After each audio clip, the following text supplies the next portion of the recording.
What is going on, guys? Craig 1287 here, bringing you my first video review of a weapon from Star Wars Battlefront. Going to start this off with the A280C. This is one of the starting weapons if you're on the Rebels side. If you're on the Empire, you actually start out with the E11. Another very standard weapon, but I'm starting with the A280C because I feel that it is the better of the two, specifically for beginning players. The E11 might be a better gun, but I think the 280 is better for beginners. So let's get straight into the stats and figure out why that is the case. So the 280C, and I'm going to make slight comparisons to the the E11. However, all the video footage you're going to be seeing there going on is of the 280C. Eventually I will have a full review for the E11, but I am going to make some slight comparisons just to start things off. So the 280C does 25 damage at close range, dropping off to 12 damage per projectile at far range, and that far range is at 60 meters. That's pretty darn far. You don't want to be doing that because that's a 9-shot kill at that range. At close range, it is a 4-shot kill. 25 damage for projectiles, that's 100 damage. People have 100 health. So you really don't want to go past 30 meters. Once you get past 30 meters, that's when you get into the 6-shot kill range. You want to keep this weapon at least a 4 to 5 shot kill range. Now, to compare, the E11 does 35 damage at close range, which means it's a 3-shot kill. So you're looking at a 3-shot kill versus 4-shot kill. And you might be thinking, well, why is the E11 not good for beginners then? I feel like I want to have one less bullet to land a kill. Well, that's where you look at the rate of fire. The A280C has a rate of fire of 400 rounds per minute. The E11 has a rate of fire of 300. So if you look at those stats, you've got a 4-shot kill versus a 3-shot kill. You've got a 400 round per minute versus a 300 round per minute. One of these is in terms of bullets to kill, it's 33% less, and the other one is 33% less on the rate of fire. So you're trading damage per bullet for rate of fire. For a beginner, rate of fire is always going to be an incredibly important aspect, because if you miss a shot, because you're going to be sending more bullets down range in the same amount of time, it's not as detrimental to your killing potential. And as a beginning player, you're typically going to be missing a lot more shots.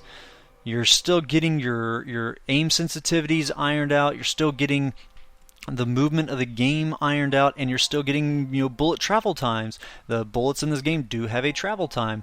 So you're getting all that ironed out, so you're going to be missing a lot of shots starting out. So this is why you want a gun that has a high rate of fire.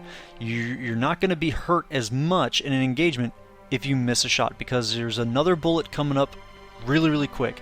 So that is the main reason why I highly encourage people that are new to use the A280C over the E11.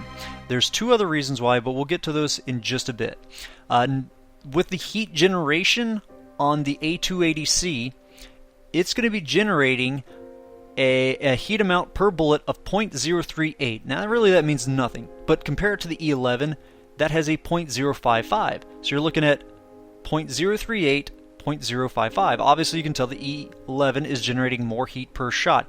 What this equates to is the number of shots you can pull off on the 280C is 27 shots. That's just full auto, holding the trigger down.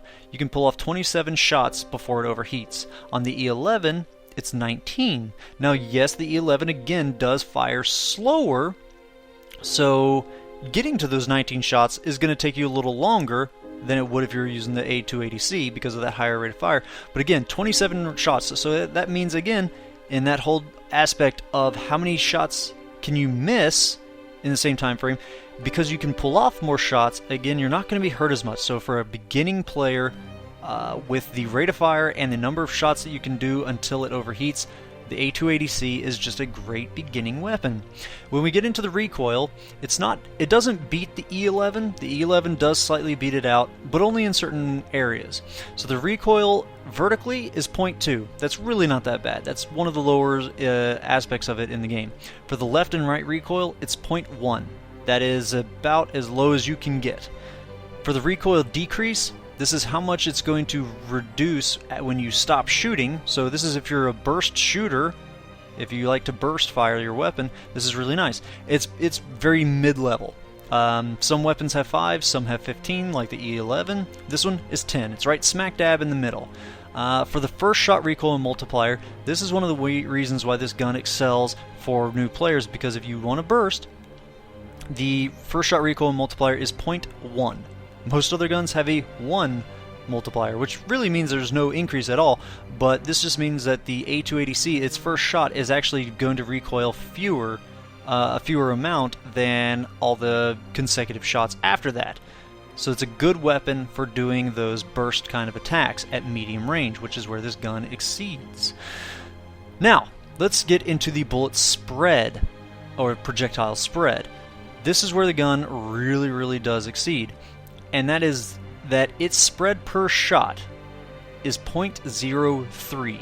To compare it to the E11, it's 0.08. Also very low. These are both guns, very low on this compared to all the other weapons in the game, which most of them are like 0.1 or 0.3 or something like that. These are 0.03, 0.08. So it is half, less than half of what the E11 is. It's an extremely small amount. You don't have to burst with this gun. Yes, it is a gun that does well at bursting because of that low recoil multiplier, but you don't even have to. Because of how many shots you can pull off, and because of the low spread, you don't have to burst. This is a gun you can go full auto at close and medium range and do incredibly well. So then when it comes to if you still want to burst with it, its spread decrease, so this is how much, when you pause, how much your spread, the circle, is going to reduce. It's at 30. To compare that to the E11, that one only reduces 20 degrees per second. So it's a better weapon than the E3 when it comes to bursting and when it comes to full auto. If you're a skilled player, the E11 is going to be a better option simply because of that higher damage output, especially when you account for headshots. But for new players, the A280C just takes the cake because of that reduced bullet projectile spread, because of that reduced first shot recoil multiplier, and because of that better rate of fire. This gun is just a new player's dream.